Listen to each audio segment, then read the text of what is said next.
अकेलापन इंसान के लिए बहुत खतरनाक होता है। अगर यह अकेलापन किसी की जिंदगी में है तो उसे अपने अकेलेपन को दूर करने के लिए कोई आदत पाल लेनी चाहिए या आगे बढ़कर लोगों को दोस्त बनाने की पहल करनी चाहिए। मगर भूल से भी किसी बेजान चीज के साथ दिल लगाने की गलती नहीं करनी चाहिए। लेकिन ये गलती करने से सूरज खुद को रोक न सका। सूरज बेशक एक अच्छी नौकरी कर रहा था, खूब पैसे भी कमा रहा था, लेकिन शहर की भागम भाग में वो एकदम अकेला था। नौकरी से घर वापस आकर सोने से पहले तक घर को सजाना और सजाकर उसे वापस बिगाड़ना सूरज का रूटीन वर्क था। ऐसा करके वो खुद को व्यस्त रखकर अपने अकेलेपन को दूर रखता था। सूरज का ये तरीका ही शायद सही था। उसके इस अजीब सनकी व्यवहार से ना तो किसी को परेशानी थी और ना ही खुद का कोई नुकसान। लेकिन एक दिन अखबार पढ़ते हुए उसकी नज़र इश्तिहार पर चली गई, जो बोलने वाली इलेक्ट्रॉनिक गुड़िया के सहारे लोगों का अकेलापन दूर करने का दावा कर रहा था। इश्तिहार देखते ही सूरज एक्साइटेड हो गया और उसने दी गई वेबसाइट पर जाकर उस गुड़िया को खरीद लिया। लेकिन उस मासूम को क्या पता था कि वो बोलने वाली गुड़िया नहीं, उसकी मौत की गुड़िया खरीद रहा है। सर, आपका पार्सल। यहाँ साइन कर दीजिए।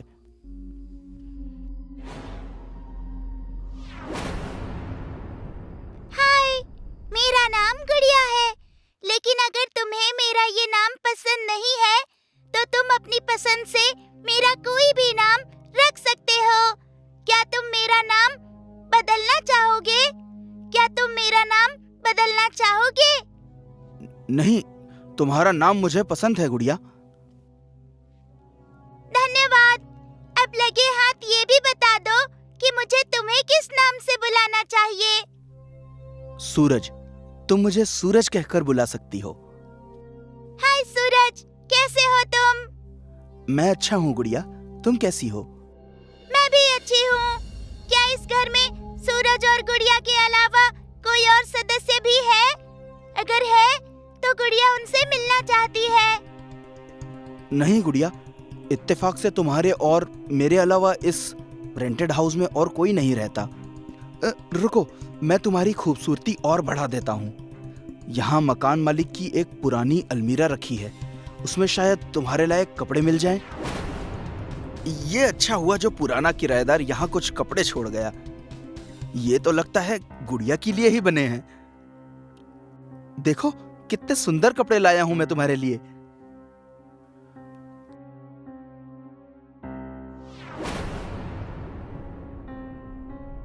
तुम बहुत सुंदर लग रही हो।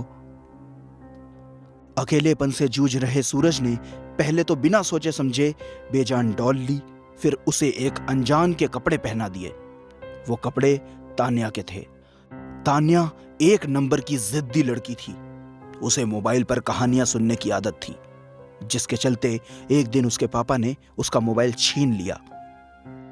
पापा, मैंने कितनी बार मना किया है कि ऐसे मेरा मोबाइल मत लिया करो। मैंने मोबाइल लिया नहीं है, मुझे लेना पड़ा है तान्या। इस मोबाइल की वजह से तुम न पढ़ती हो न लिखती हो, बस सारा दिन इस पर कहानियां सुनती रहती हो। ऐसे ही करती रहोगी तो फेल हो जाओगी। आज आपको मेरा पास और फेल होना दिखाई दे रहा है।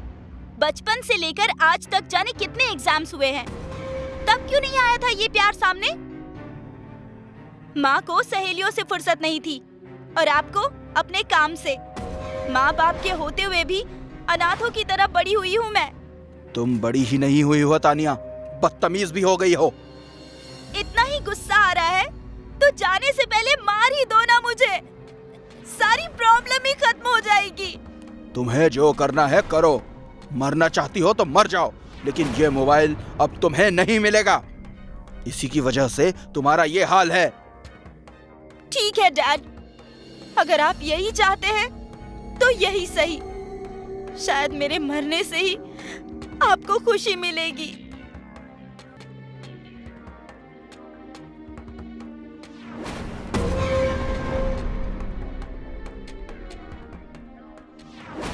तान्या के मरने के बाद उसके पिता का बुरा हाल हो गया। वो उस घर को उसी हाल में छोड़कर वहां से चले गए। सूरज ने आज अपनी डॉल को उसी तान्या के कपड़े पहनाए थे और ऐसा होते ही गुड़िया की आवाज एकदम नॉर्मल लड़कियों जैसी हो गई। गुड़िया, ये कपड़े पहनकर तुम बहुत सुंदर लग रही हो। अगर मैं सुंदर लग रही हूँ तो तुम भी हैंडसम लग रहे हो। तुम तो एकदम असली लड़कियों जैसे बोलने लगी। मैं तुम्हारे बात करने के तरीके से बहुत खुश हूँ सूरज, इसलिए मैंने अपनी आवाज बदल ली। तुम्हारी आवाज बहुत मीठी है, दिल करता है जिंदगी भर तुम्हें सुनता रहूं। अगर तुम्हारी ये इच्छा है तो ये आवाज जिंदगी भर ऐसी ही रह सकती है, मगर एक शर्त पर। कैसी शर्त? तुम्हें हर रोज रात को मुझे एक नई कहानी सुनानी होगी। अगर मना किया तो मेरी आवाज वापस मशीनी हो जाएगी। नहीं नहीं, ऐसा मत करना। ये आवाज अच्छी है। अच्छी क्या, बहुत अच्छी है। मैं वादा करता हूँ मैं तुम्हें हर रोज एक नई कहानी सुनाऊंगा। और जैसा कि अभी रात हो चुकी है तो आज की कहानी है तुम्हारी ही जैसी एक खूबसूरत लड़की की।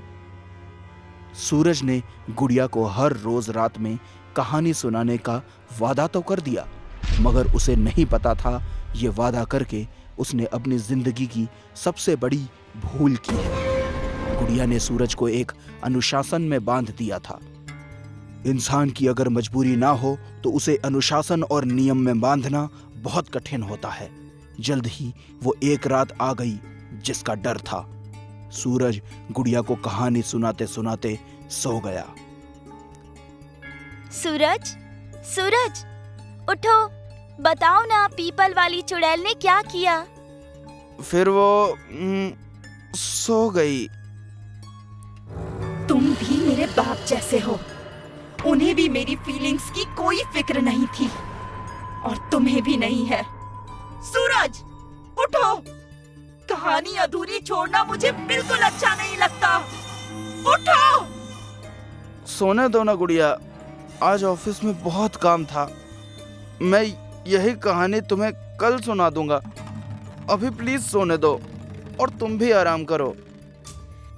नहीं कर सकती मैं आराम।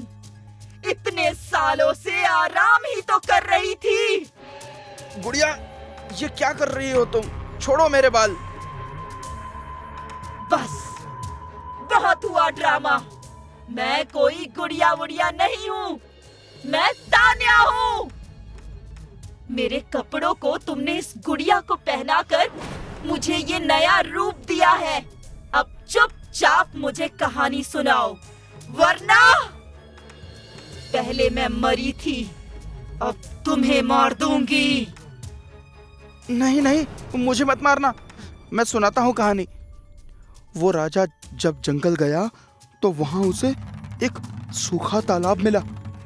उस तालाब के बीचों बीच एक सूखा कुआं था। कुएं के मुंडेर पर काले रंग की बेलों ने अपना घर बना रखा था। राजा धीरे धीरे उस कुएं के पास गया।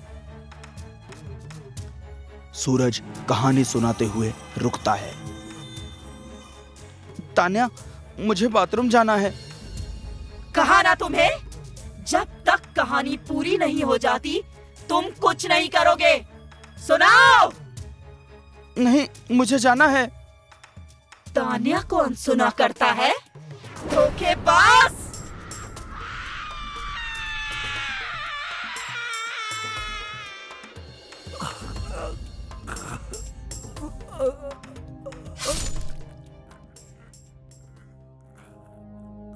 मौत जिंदगी का एक ऐसा मोड़ है जो कभी भी सामने खड़ा हो जाता है, लेकिन अगर सूरज ने ध्यान दिया होता तो वो अपनी मौत से बच जाता। अकेलापन दूर करने के लिए हमें बनावटी चीजों का इस्तेमाल कभी नहीं करना चाहिए। ये बनावटी चीजें हमसे हमारा असली अपनापन छीन लेती हैं। इसलिए हमें वो दोस्त बनाने चाहिए जो सामने दिखाई दे, जिनमें जान हो, एहसास हो, प्यार हो। तान्या मोबाइल की ही वजह से मरी। सूरज, गुड़िया और तानिया की वजह से। अब ना जाने किसके अकेलेपन का नंबर है। मुझसे वादा करके उसे तोड़ने की यही सजा है, मौत।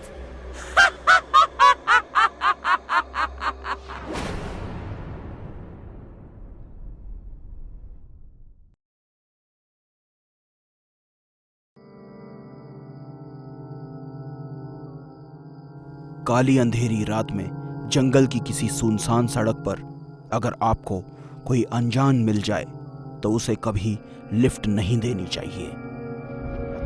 रवि कार में है। कार जंगल के रास्ते से गुजर रही है। आधी रात का समय है। तभी एक लड़की उसे रोकने का इशारा करती है। राहुल लड़की को देखकर गाड़ी रोकता है। गाड़ी लड़की के पास आकर रुक जाती है और रवि उससे पूछता है, एक्सक्यूज मी, आप इस वक्त इस सुनसान जंगल में? जी मेरा नाम उषा है। मेरे घर वाले जबरदस्ती मेरी शादी किसी ऐसे इंसान से कराना चाहते हैं जिसे मैं जानती तक नहीं, जबकि मैं किसी और से प्यार करती हूँ और उसी से शादी करना चाहती हूँ। इसलिए मैं घर से भाग आई। प्लीज आप मेरी मदद कर दीजिए, प्लीज। जिसके साथ भाग रही हो वो कहाँ है? मतलब तुम्हारा बॉयफ्रेंड? मैंने फोन किया था, लेकिन वो पहले से ही किसी मुसीबत में फंसा हुआ है। उसने कहा कि जैसे तैसे मैं रात काट लूँ यहाँ, वो सुबह तक मुझे रिसीव कर लेगा। अगर आप मुझे शहर तक लिफ्ट दे दे तो मैं कहीं होटल में रुक जाऊंगी, प्लीज। ठीक है, कोई बात नहीं, बैठ जाओ। रवि उषा को अपने साथ लेकर जाने को तैयार हो गया, लेकिन उसे क्या पता था कि वो एक बेसहारा लड़की को नहीं बल्कि अपनी मौत को लिफ्ट दे रहा है। लड़की अपना बैग उठाती है तो उसकी आंखों में बदलाव दिखते हैं। उसकी नॉर्मल आंखें लाल हो जाती हैं, लेकिन फिर जब वो रवि की तरफ पलटती है तो वो फिर नॉर्मल होती है। वो हल्के से स्माइल करते हुए बोलती है, थैंक यू वेरी मच। आप नहीं होते तो। इट्स ओके, लेकिन अगर तुम्हें बुरा न लगे तो तुम हमारे घर रह सकती हो। अपने बॉयफ्रेंड को वहीं बुला लो। मगर आपकी फैमिली? अरे उसकी चिंता मत करो, मेरी वाइफ बहुत सुलझी हुई लेडी है, कोई टेंशन नहीं होगी। आप बहुत अच्छे हैं। हाय रवि। रवि ये उषा है जया। इसके पेरेंट्स इसकी जबरदस्ती कहीं और शादी करना चाहते थे। एक घर से भागते हुए मुझे जंगल के रास्ते में मिली तो मैंने इसे एक रात के लिए यहाँ घर पे ले आया। सुबह इसका बॉयफ्रेंड इसे लेने आ जाएगा। और उषा ये मेरी वाइफ है। हेलो। अच्छा किया आपने जो इन्हें साथ ले आए। आइए ना, अंदर आइए और जल्दी से हाथ मुंह धो लीजिए, मैं खाना गर्म करती हूँ। अनु और अनमोल भी खाना खाने के लिए इंतजार कर रहे हैं। जाइए।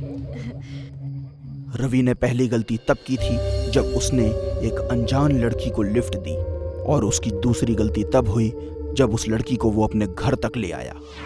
ऐसा करके रवि ने अपने साथ साथ अपने परिवार को भी मुश्किल में डाल दिया था। हाय बच्चों। हाय। चलो खाना शुरू करो, जल्दी से खा लो बच्चों, वरना मैं खा जाऊंगी। हाँ मम्मी, वो आंटी अच्छी नहीं है। क्यों? क्या हुआ? मम्मी,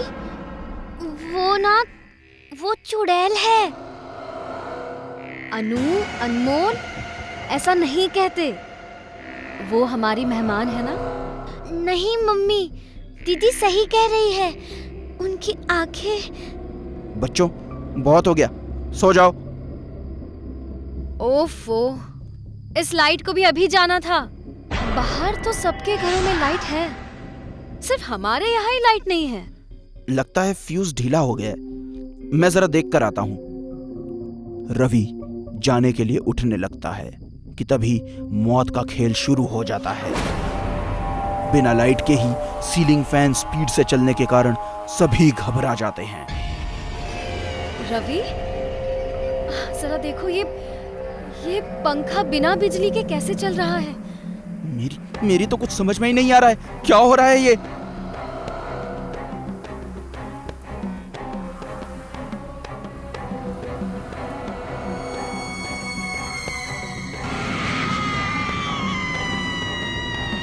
बच्चों ने सही कहा था तुम दोनों को, आंटी चुड़ैल है और अब ये चुड़ैल आंटी तुम सबको खा जाएगी।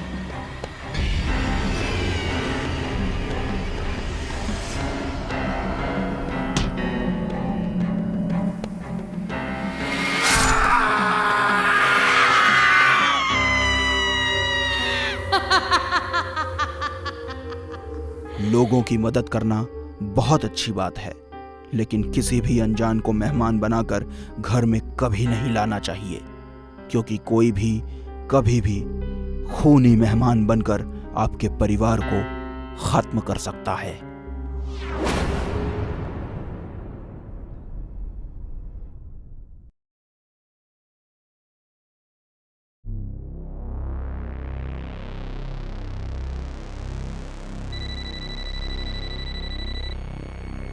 कैसा है मोंटू? अरे भाई, मेरे हाल चाल सब तेरे हाथ में है। जब से तुझे 5 बुक का कॉन्ट्रैक्ट दिया है तब से जान हलक में है। 50 लाख दे चुका हूँ तुझे, लेकिन 5 महीने बीत जाने के बाद भी तूने अब तक 2 पेज लिख कर नहीं दिए हैं। सॉरी यार, राइटर्स ब्लॉक के फेज से निकल रहा हूँ, जल्द ही कुछ लिख कर देता हूँ। किसी हिल स्टेशन पर भेज दूं क्या, अगर तेरा राइटर ब्लॉक ब्रेक होता हो तो? आई थिंक यही सही रहेगा। ठीक है भाई, जैसा तू बोले, पर एक बात बता, ये हिल स्टेशन के पैसे तेरे पेमेंट से काटने हैं या मुझे अपनी लगवानी पड़ेगी? राइटर को ऐसे ही लोग मुश्किल से पैसे देते हैं, अब तू देने के बाद लेने की मंसूबे भी पालने लगा। जोक सपाट, बुक करके बताता हूँ।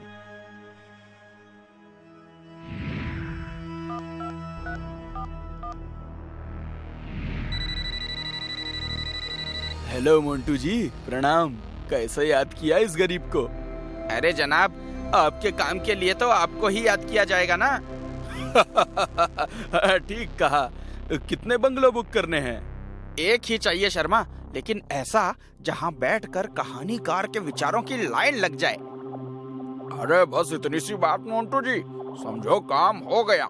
एक ऐसा बंगलो दिखाऊंगा कि तबीयत खुश हो जाएगी, वो भी आधे दाम पर। फिर तो कोई न कोई कीड़ा कांडी जरूर होगी। अरे सर, कीड़ा कांडी तो कोई नहीं है, लेकिन वहाँ एक पेड़ है, बस उससे दूर रहना है। अरे पेड़ का क्या अचार डालना है? मैं राइटर चौधरी से बात करके उन्हें यहाँ भेजता हूँ, कल या परसों ही वहाँ लैंड कर जाएंगे। लेकिन ध्यान रहे, बहुत ही खास राइटर है, कोई परेशानी नहीं होनी चाहिए उन्हें। अरे टेंशन मत लीजिए मोंटू सर, आप भेजिए उन्हें, बाकी मैं देख लूंगा। प्रणाम।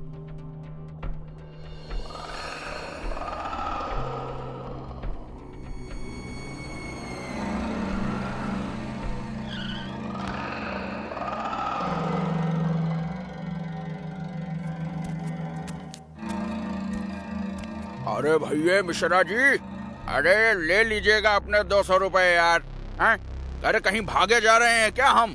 अच्छा फोन रखते हैं, कस्टमर आए हैं। 2 पैसे कमाएंगे तभी न देंगे तुम्हारे पैसे। जी जी प्रणाम। हाँ, आप कौन? मेरा नाम चौधरी। मोंटू जी ने अरे यस किए रहे वो फोन हमें। हम तो आपका ही इंतजार कर रहे थे, कब से पान खाते पीते। आइए चलते हैं पहाड़ों के ऊपर, मस्त जगह सेव करके रखी है आपके लिए। आइए। पहन लीजिए चौधरी जी, फॉर सेफ्टी। चलिए।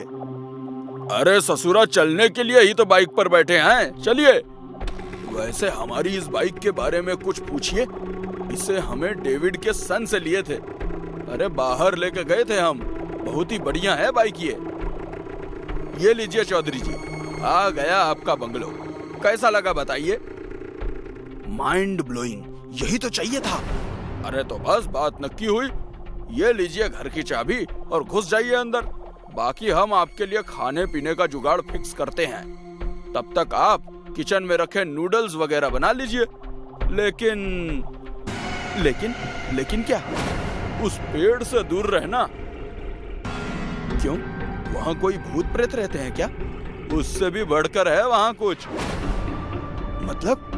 मतलब ये कि वो इस बंगलो का हिस्सा नहीं है राइटर साहब। उसके मालिक ने ऑब्जेक्शन कर दिया तो मुश्किल हो जाएगी, इसलिए उससे दूर रहें। मैं सामान ले आता हूँ।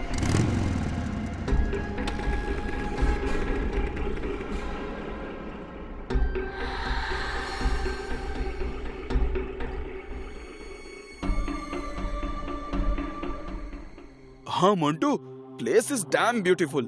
काश तू यहाँ होता। जन्नत है जन्नत। अच्छा चल बाय, आई थिंक वो आ गया है।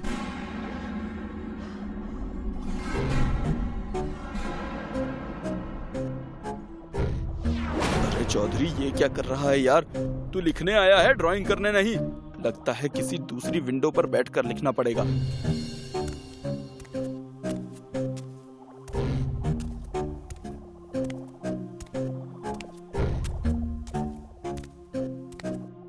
यहाँ तो हर तरफ से पेड़ दिखाई दे रहा है।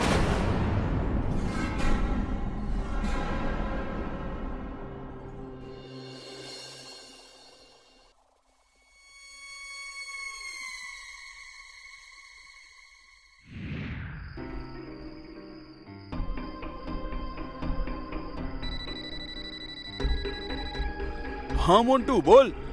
बोलना मुझे नहीं, तुझे है भाई। कितने पेज लिख डाले जन्नत में बैठ के आज। खाक लिख डाले यार। यहाँ एक पेड़ है, वो मेरे थॉट्स को ब्रेक कर रहा है। हर विंडो से वही एक ही पेड़ दिख रहा है। देख चौधरी, अपनी दोस्ती एक तरफ, बिजनेस एक तरफ। मैं तेरे ये स्टार टेंट्रम्स ज्यादा नहीं झेल सकता यार। कभी राइटर्स ब्लॉग, कभी जन्नत जगह। अब जन्नत जगह में पेड़ तुझे खटकने लगा है। अगर तुझे ऐसे ही बहाने बनाने हैं तो प्लीज मेरा साइनिंग अमाउंट लौटा दे मुझे। मैं किसी और से काम करवा लूंगा, वो भी कम पैसों में। अरे तू गलत ट्रैक पर जा रहा है मोंटू। ओके, कल तक कुछ शुरू करता हूँ। बाय। सॉरी पेड़ जी, आपको शहीद होना पड़ेगा।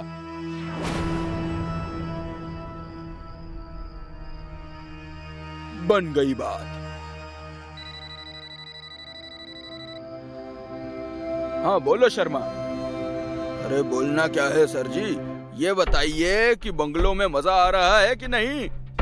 बंगलो तो आपका बहुत सुंदर है शर्मा, लेकिन ये पेड़ शानदार नहीं है। मेरे थॉट्स के बीच में रुकावट बन गया है ये। मैं इसे काटने जा रहा हूँ। जो भी इसका मालिक है उससे डील कर लेंगे। अरे नहीं नहीं, ये सही नहीं है चौधरी जी। ये कॉन्ट्रैक्ट में भी लिखा है कि आप उस पेड़ को नहीं काट सकते। अरे क्या हुआ शर्मा, एक पेड़ ही तो है। वो पेड़ नहीं है चौधरी जी, वो एक जीवन है, जिंदा है वो आपको उसे नुकसान नहीं पहुंचाने देगा। उल्टा उसे नुकसान पहुंचाने के लिए आपको नहीं छोड़ेगा वो। मेरी मानिए, आप बंगलो में जाइए और आराम कीजिए। सॉरी शर्मा, पेड़ तो काट के ही रहूंगा मैं। चौधरी जी, चौधरी जी, चौधरी जी, चौधरी जी रुक जाओ। भाई चौधरी तो गया।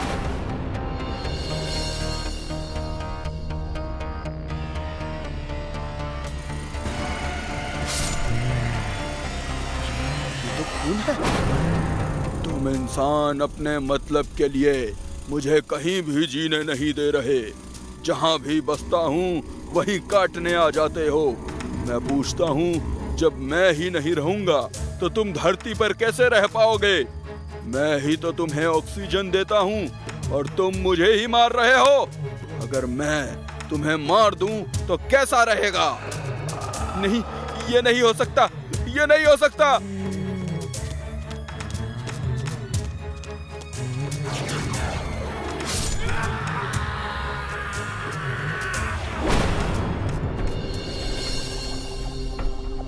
तो बताइए कैसा लगा ये बंगलो? Mind blowing. हम यहीं रहेगा। तो लीजिए चाबी, लेकिन व्हाट? उस पेड़ से दूर रहिएगा। अरे ऐसा क्यों बोलता है तुम? क्योंकि वो पेड़ जिंदा है।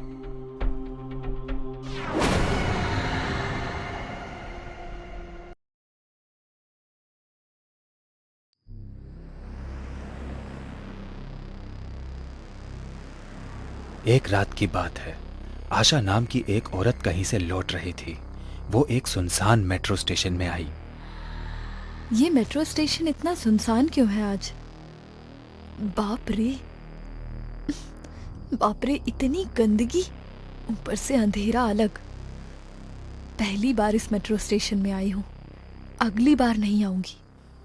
तभी आशा को कराहने की आवाज आती है। आशा वहीं रुक जाती है। ये क्या था? कौन है यहाँ? आशा पीछे देखती है तो उसके पास से एक परछाई गुजरती है। आशा डर जाती है। आशा की सांस फूलने लगती है। सांस फूलने की वजह से वो जोर से चिल्ला भी नहीं पाती है। बचाओ, बचाओ। आशा दिल की मरीज थी। थोड़ा सा भागकर वो रुक गई और उसकी सांसें फूल गई। तभी आशा के ऊपर 2-4 खून की बूंदें गिरती हैं। आशा ऊपर देखती है। 15-16 साल की एक लड़की ऊपर चल रही थी और उसका खून आशा के ऊपर टपक रहा था। डर के मारे आशा को दिल का दौरा पड़ गया और वही तड़पते तड़पते वो मर गई।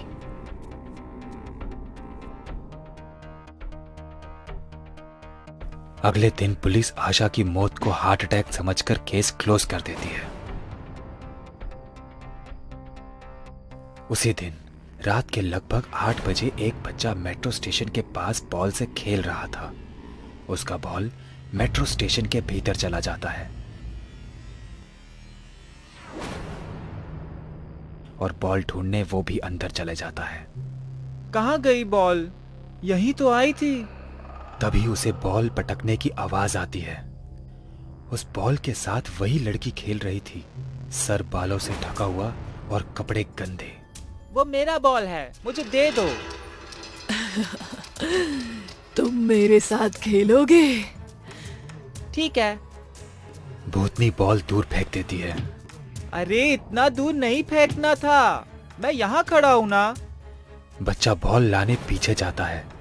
बॉल उठा के जैसे ही पीछे मुड़ता है, वो भूतनी बच्चे के सामने खड़ी हो जाती है और बाल हटा के उसके सामने हंसते हुए कहती है, अब तू मेरे साथ यही खेलता रहेगा। बच्चा उसकी डरावनी शक्ल और हंसी देख के डर जाता है और चिल्लाते हुए मेट्रो स्टेशन के बाहर भागने लगता है। वो भूतनी वापस ऊपर सीलिंग पर चलने लगती है। अब तू मेरा दोस्त है, तू यहीं रहेगा। हम एक साथ बहुत खेलेंगे। बच्चा रोते हुए भागता है। तभी बच्चे की माँ उसके सामने आ जाती है। तू मेट्रो स्टेशन के अंदर क्या कर रहा है? मैं तुझे बाहर ढूंढ रही थी। मम्मी वो मुझे मार देगी, मेरा पीछा कर रही है। कोई नहीं है तेरे पीछे। तू रोना बंद कर और घर चल। हर दिन तेरी नौटंकी बढ़ती ही जा रही है। जैसे ही बच्चा अपनी माँ का हाथ पकड़ता है, भूतनी दोनों को वापस अंदर खींच लेती है। उन दोनों को बेरहमी से मार देती है। कहती है, जो कोई भी रात के समय इस मेट्रो स्टेशन में कदम रखता है, उसकी मौत निश्चित है। धीरे धीरे ये बात फैल जाती है और अब कोई भी उस मेट्रो स्टेशन के पास से भी नहीं गुजरता। कभी कभी आधी रात में उसी लड़की की चीखने चिल्लाने की आवाज आती है और कभी रोते हुए मुझे बचाओ की भी आवाजें आती हैं। इस मेट्रो स्टेशन के बारे में अब पूरे शहर में बातें होने लगी हैं। मधु को जब इस मेट्रो स्टेशन का पता चला तो उसने अपने फ्रेंड को कॉल लगाया। तुझे भूत देखने थे ना? चल, तुझे आज रियल का भूत दिखाती हूँ। मुझे भूतों पर रिसर्च करते हुए 2 साल हो गए, पर आज तक एक भी भूत नहीं दिखा। इस बार जरूर दिखेगा। मधु और अनिकेत को भूतों में बहुत दिलचस्पी थी। उन दोनों ने इस विषय में पढ़ाई भी की थी। उनकी यही दिलचस्पी उन्हें मेट्रो स्टेशन तक खींच लाई।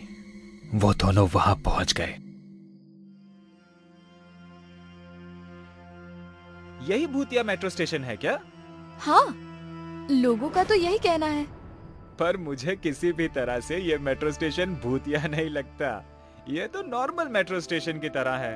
इतने भीड़ भाड़ वाले मुंबई में थोड़ी ना कोई भूत रहता होगा भला। अरे यहाँ इंसानों के लिए रहने के लिए जगह नहीं है। अरे गधे, पहले मेट्रो स्टेशन के नीचे तो चल। भूत होगा भी तो नीचे ही होगा। और क्या पता अंदर जाते ही कोई भूत या भूतनी मिल जाए। अच्छा जी, चलो ठीक है। ये देख, मैं एनर्जी मशीन भी लाई हूँ। जैसे ही कोई एनर्जी हमारे आसपास होगी, ये ग्रीन लाइट रेड हो जाएगी।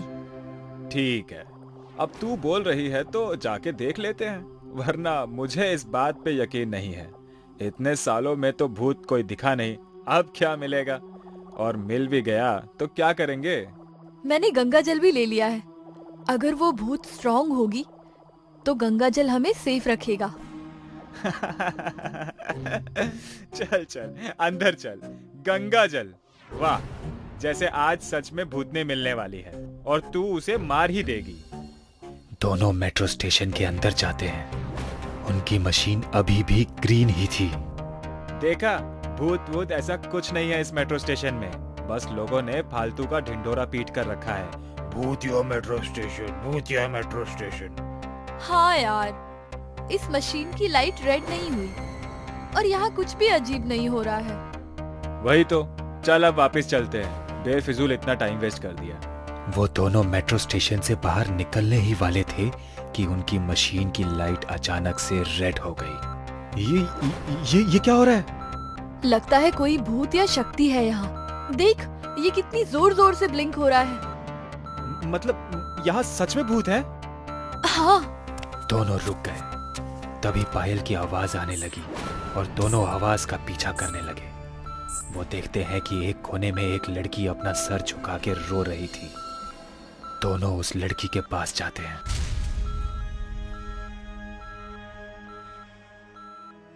क्या हुआ? तुम रो क्यों रही हो? और इतनी रात को यहाँ क्या कर रही हो? कौन हो तुम? अरे यहाँ से निकलो, तुम्हारी जान को खतरा है। अनिकेत, वही भूत है, भाग! वो भूतनी अनिकेत की गर्दन पकड़ के उठा लेती है और जोर जोर से हंसने लगती है।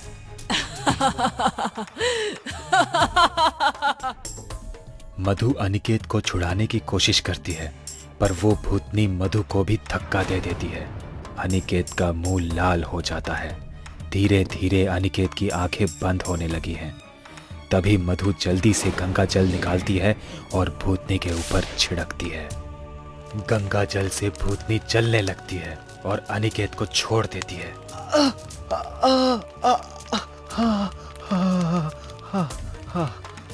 हम तो तेरी मदद करने आए थे और तू मेरे ही दोस्त को मारने वाली थी।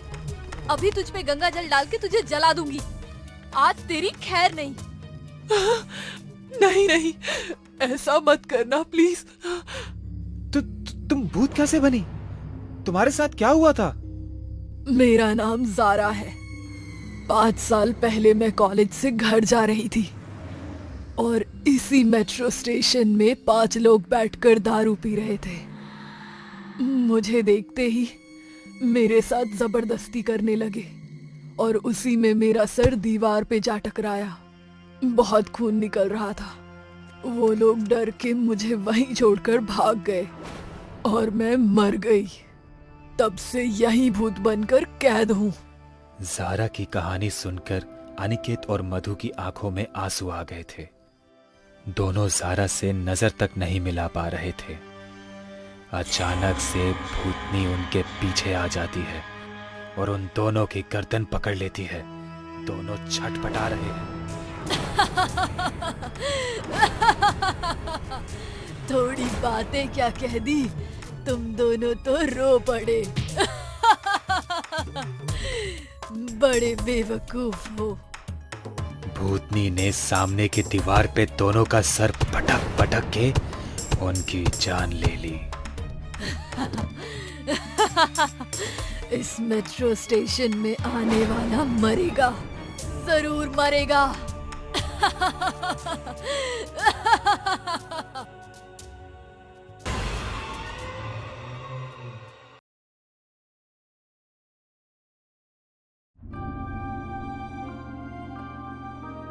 ये कहानी है अक्षय की, जो अभी थोड़े समय पहले ही इंडियन आर्मी में ज्वाइन हुआ था और वो अपनी पोस्टिंग के बाद पहली बार घर जा रहा था।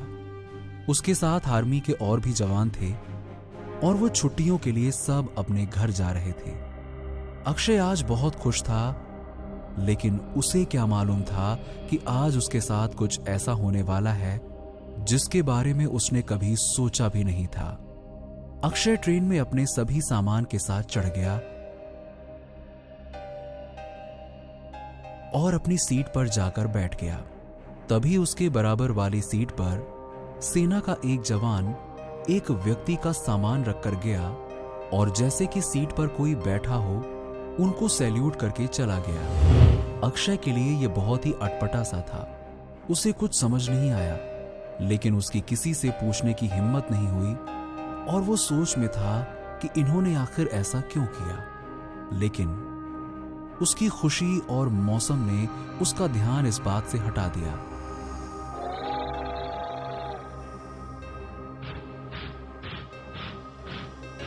थोड़ी दूर जब ट्रेन चल चुकी थी तो उसने महसूस किया कि उसके बराबर वाली सीट पर कोई बैठा है। उसने जैसे ही देखा तो वहां पर सेना की वर्दी पहने, सिर पर पगड़ी बांधे एक व्यक्ति बैठा है। अक्षय के मन की बेचैनी बढ़ जाती है और वो पूछता है कि क्या ये सीट आपकी है? तो वो व्यक्ति सिर हाँ में हिला देता है। अक्षय उनकी वर्दी और उनके मेडल्स देखकर समझ जाता है कि ये आर्मी में कैप्टन है, इसीलिए इनका सामान रखने आर्मी के जवान आए होंगे। वो ये सब अपने मन में सोच ही रहा होता है कि ये सोचते सोचते न जाने कब उसे नींद लग जाती है। जब वो सुबह उठता है तो देखता है कि वो आदमी फिर से वहां पर नहीं है, लेकिन सामान अब भी है। उसके मन में सवालों का बवंडर उठ रहा था कि इतने में ही स्टेशन आ जाता है। इतने में फिर से सेना के जवान आते हैं और खाली सीट को सैल्यूट करके सामान उठाने लग जाते हैं। अब अक्षय से रुका नहीं जाता और वो पूछता है कि यहां जो बैठे थे वो कहां गए? सभी जवान जो कि सामान लेने आए थे वो उनको चौकन्नी नजरों से देखते हैं और फिर से सामान उठाने लग जाते हैं। अक्षय भी अपना सामान जल्दी से उठाकर उनके पीछे पीछे ट्रेन से उतर जाता है और कहता है, आपने बताया नहीं, प्लीज बताइए ना वो कहां गए? तभी एक जवान पीछे मुड़ता है और कहता है, तुम सेना में हो और तुम्हें इनके बारे में नहीं पता? अक्षय को थोड़ा अजीब लगता है, लेकिन वो ना में सर हिला देता है। उसकी उत्सुकता को देखते हुए उनमें से एक जवान रुक जाता है और कहता है कि ये बाबा हरभजन सिंह जी का सामान है। अक्षय ने पूछा कि वो कहां गए, तो उन्होंने कहा कि वो शहीद हो चुके हैं। अक्षय ने उनकी तरफ देखा और कहा, आप ये सब क्या कह रहे हैं? वो तो मेरे बराबर में बैठे हुए थे, मैंने देखा है। तभी वो जवान मुस्कुराया और बोला, हाँ तुमने देखा होगा। अक्षय को अब कुछ समझ नहीं आ रहा था कि ये चक्कर क्या है। अक्षय बोला, अभी तो आपने कहा कि वो शहीद हो चुके हैं और अभी आप कह रहे हैं कि हाँ देखा होगा। भला जो व्यक्ति इस दुनिया में ही नहीं है उसे मैं कैसे देख सकता हूं? और तो और आप उनका सामान क्यों और कहां ले जा रहे हैं? तभी वो जवान बोला कि ये बात तुम्हारी समझ में तब तक नहीं आएगी जब तक तुम्हें उनकी पूरी कहानी नहीं पता होगी। और जो तुम कह रहे हो कि तुमने उनको देखा है, बातें करी हैं, ये बहुत ही आम बात है, अक्सर ऐसा होता रहता है। अक्षय तुरंत बोला, आप मुझे उनके बारे में सब कुछ बताइए ना, आखिर ये सब क्यों होता है और मुझे इनके बारे में सब कुछ जानना है। तभी वो जवान बोला, तो सुनो, ये बात है कैप्टन हरभजन सिंह की, जिन्हें सभी सम्मान में बाबा हरभजन सिंह कहते हैं। 12 फरवरी 1966 हरभजन सिंह ने इंडियन आर्मी ज्वाइन की थी। उनकी देश के प्रति सच्ची निष्ठा थी और वो देश पे मर मिटने के लिए हमेशा तैयार रहते थे। एक बार जब बाबा हरभजन सिंह सिक्किम के गंगटॉप पर अपनी ड्यूटी कर रहे थे और वहां का मौसम ऐसा है जिसके चलते बर्फबारी होना बड़ी आम सी बात है। 1968 की बात है जब एक दिन बाबा हरभजन सिंह जी कुछ मुसाफिरों को बर्फीला रास्ता पार कराने में उनकी मदद कर रहे थे। एक तो रास्ता काफी मुश्किल था और साथ ही बहुत तेज बर्फबारी हो रही थी। इसी बीच अचानक से बाबा हरभजन सिंह का पैर फिसल गया और वो कई हजार फीट नीचे नदी में जा गिरे। बर्फबारी बहुत तेज थी और नदी का बहाव भी काफी तेज था, जिस कारण कोई भी उनकी मदद करने के लिए नीचे नहीं जा सका। लेकिन इंडियन आर्मी ने बाबा हरभजन सिंह जी की तलाश कई दिन तक जारी रखी। लेकिन जब इंडियन आर्मी के सर्च ऑपरेशन में वो नहीं मिले तो सेना ने ये सोचा कि यहाँ की मुश्किलों से डरकर वो सेना छोड़कर भाग गए हैं। इतना ही नहीं, सेना ने उन्हें भगोड़ा भी घोषित कर दिया। लेकिन उसी रात वो अपने एक दोस्त के सामने आए और उसे बताया कि वो कहां पर हैं। उनके दोस्त ने वहां पर अपने साथियों के साथ बाबा हरभजन सिंह को ढूंढना शुरू कर दिया। जो जगह बाबा हरभजन सिंह ने अपने दोस्त के सपने में आकर बताई थी, उनकी बॉडी वहीं पर मिली, जिसके बाद सम्मान पूर्वक बाबा हरभजन सिंह जी को शहीद का दर्जा दिया गया। बात यहीं पर खत्म नहीं हुई। थोड़े दिन बाद बाबा हरभजन सिंह जी अपने दोस्त के सपने में एक बार फिर से आए और उन्होंने चाइना की आर्मी के एक बहुत बड़े प्लान के बारे में अपने दोस्त को बताया, जिससे निपटने के लिए इंडियन आर्मी ने अपना प्लान तैयार किया और चाइना के बनाए प्लान को बेकार कर दिया। इंडिया चाइना बॉर्डर पर ड्यूटी करने वाले ऑफिसर्स ने भी कभी न कभी ये महसूस किया है कि कोई और भी उनके साथ ड्यूटी कर रहा है। इतना ही नहीं, अगर ड्यूटी के टाइम कोई जवान सो जाता है तो बाबा हरभजन सिंह जी उसे चांटा मारकर जगा भी देते हैं। ऐसा एक या दो नहीं बल्कि कई जवानों के साथ हुआ है। बाबा हरभजन सिंह के मरने के बाद भी उनके अंदर देशभक्ति का जो जज्बा था वो नहीं मरा, जिसके कारण वो आज भी देश की सेवा कर रहे हैं। उन्होंने कई जवानों की जान बचाई है और साथ ही इंडियन आर्मी ने भी बाबा हरभजन सिंह जी की प्रेजेंस को एक्सेप्ट किया है और उनके सम्मान में उनको बाबा हरभजन सिंह का नाम मिला। साथ ही उनके सम्मान में गैंगटॉक से 56 किलोमीटर दूर नथुल्ला दर्रा पर उनका एक मंदिर भी बनाया गया है और वहां पर सेना का हर जवान जाकर माथा भी टेकता है। आज भी जब भी इंडिया और चाइना की आर्मी के बीच कोई बातचीत होती है तो उसमें बाबा हरभजन सिंह जी की भी एक कुर्सी छोड़ दी जाती है।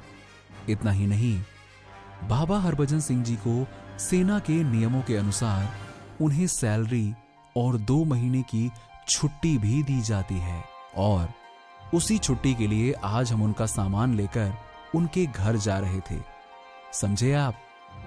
ये सब सुनकर अक्षय के रोंगटे खड़े हो गए और साथ ही देश पर मर मिटने का जज्बा और भी मजबूत हो गया। तो ये थी बाबा हरभजन सिंह की कहानी, जिन्हें उनके देश प्रेम ने अमर कर दिया और वो आज भी इंडियन आर्मी की मदद करते हैं। आज भी जब भी कभी चाइना इंडियन आर्मी पर अटैक करने का प्लान बनाता है तो बाबा हरभजन सिंह जी इंडियन आर्मी को आकर बता देते हैं। और इतना ही नहीं, इंडिया चाइना वॉर में भी बाबा हरभजन सिंह जी इंडियन आर्मी के साथ पूरे जोश और जज्बे से लड़ते हैं। ये कहानी है देश प्रेम और सच्ची निष्ठा की, जो हमें सिखाती है कि देशभक्ति और देश प्रेम क्या होता है। कैसे भारतीय सेना के जवान अपने प्राणों की परवाह किए बिना देश सेवा में लगे रहते हैं। आज भारत के साथ साथ हम और आप ऐसे ही देश प्रेमियों के कारण सुरक्षित हैं। उनके जज्बे और समर्पण को दिल से सलाम करते हैं। ये एक सच्ची घटना है और साथ ही बाबा हरभजन सिंह जी के ऐसे अनेक किस्से हैं जिन्हें कि लोगों ने महसूस किया है।